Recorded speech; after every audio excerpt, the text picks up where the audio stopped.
Hello students, today's video is for new learners of Python.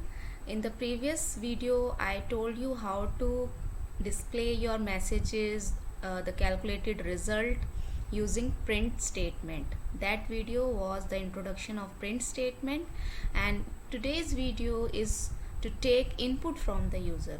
As we have already learned that if we talk about computer, it takes input, process it and gives the output. In the similar way, a software also follows the same structure. It takes input from the user, performs some calculations on it and displays output to the user.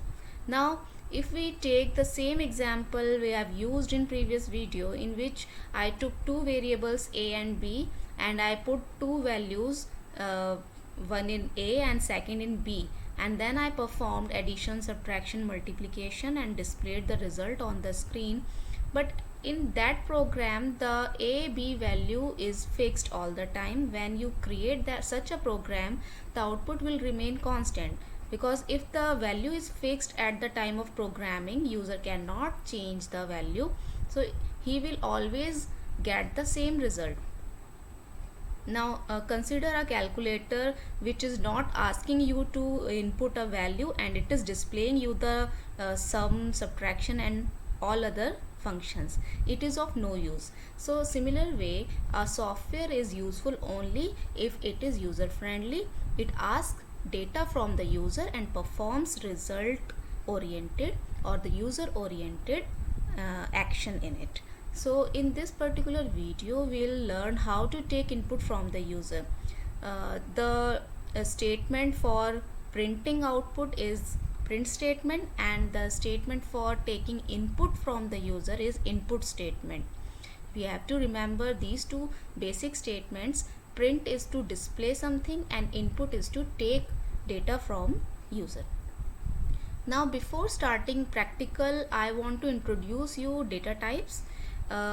Basically in this particular video I will introduce you some basic data types. These are integer, float and string.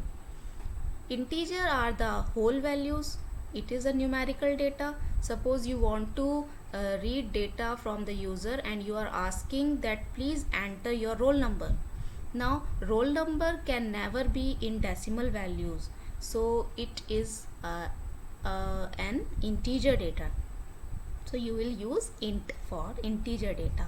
Now if you are asking user to enter your percentage, now percentage cannot be integer, it can be containing decimal value, so you have to use float data. Okay, so integer is for whole value without any decimal and float is for decimal values. Now third basic data type is string, and string is alphanumeric data. Suppose you are asking user to enter your address. Now address is a string data because it can contain numbers, it can contain symbols, it can contain alphabets. So such type of data that contains alphanumeric data consider to be string data. So in today's tutorial we will deal with these three types of data only, and afterwards I will introduce you more data types. So let's start with a simple program to take two inputs from the user and perform addition and subtraction on it. Okay, taking two variables again, one a and second one b. Now how to take, in the previous video I told you to put some value in a, put some value in b, then calculate their sum and then print the result like this. Now I am going to modify this particular program because this program will always give me result for 4 and 6. Every time I run this program it will give me value for 4 and 6, because this is the output screen which is user is going to view. User is not going to view this code part. This is the part which programmer is writing and user will find only this output. So when user runs this program he will only see sum is equal to 10. Every time user opens the program he will see sum is equal to 10. but this program is not asking user what sum he wants to calculate for. So here I will use a function input. Inside input we will write our message like enter the value for number 1. Whatever message you want to display to the user, you will write in this statement. Now this input statement will wait for the user to put some value, and that value is going to be stored in A.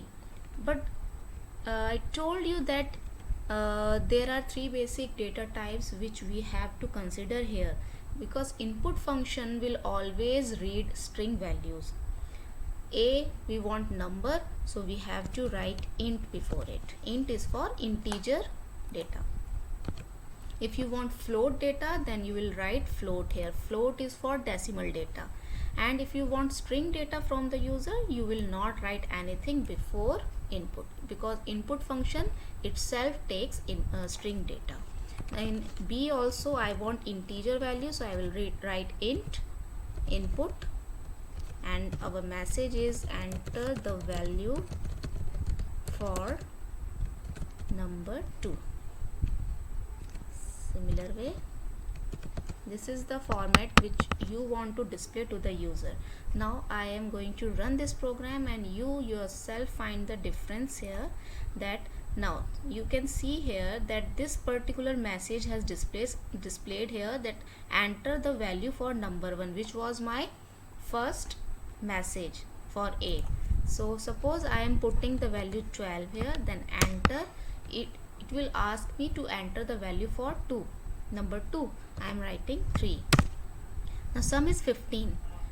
Why? Because 12 plus 3 is 15. So this program is user friendly program, because it is asking user to enter the value for which he wants to calculate the total. Now I am going to create one more program here, in which I will ask user to enter length and breadth. Then I will calculate its area, the area of a rectangle. So for length I am taking L variable. You can take any name for a variable. Here I am taking L for length, and length can be in points, so I am taking float here, float.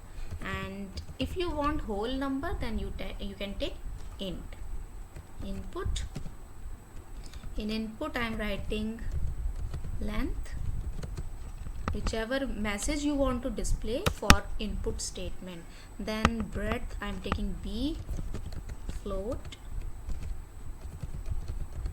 input, breadth.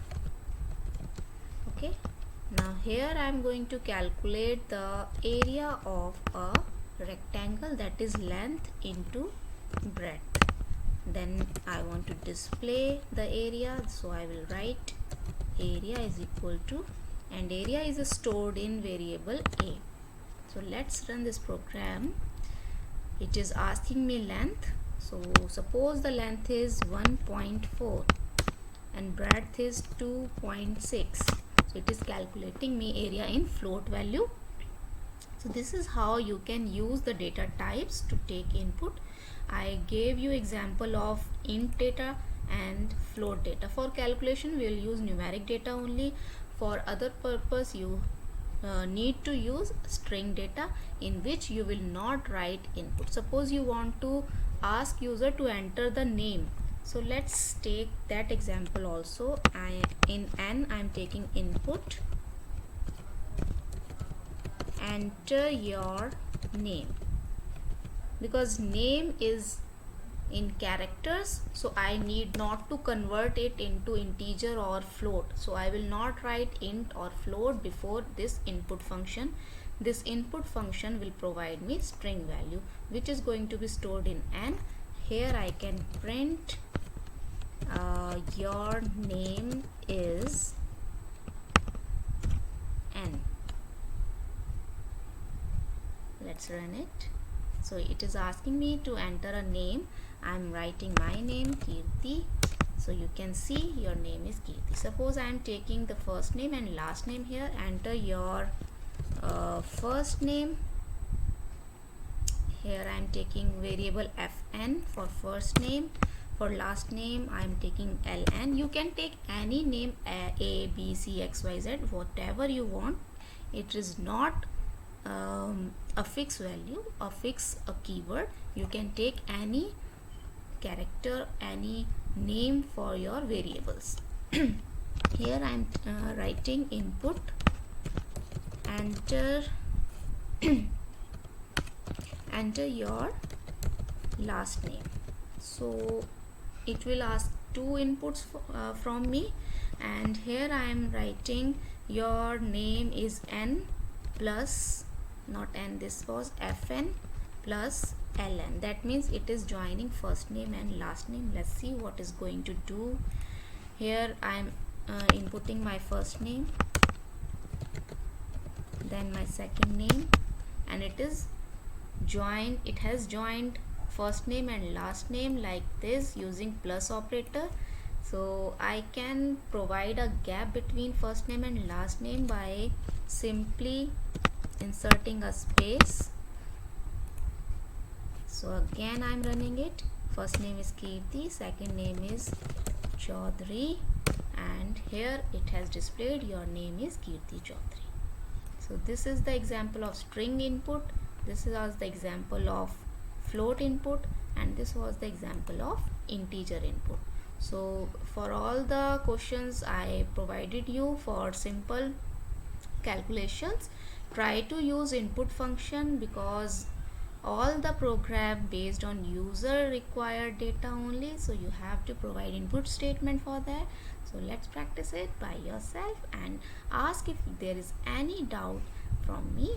So thank you so much.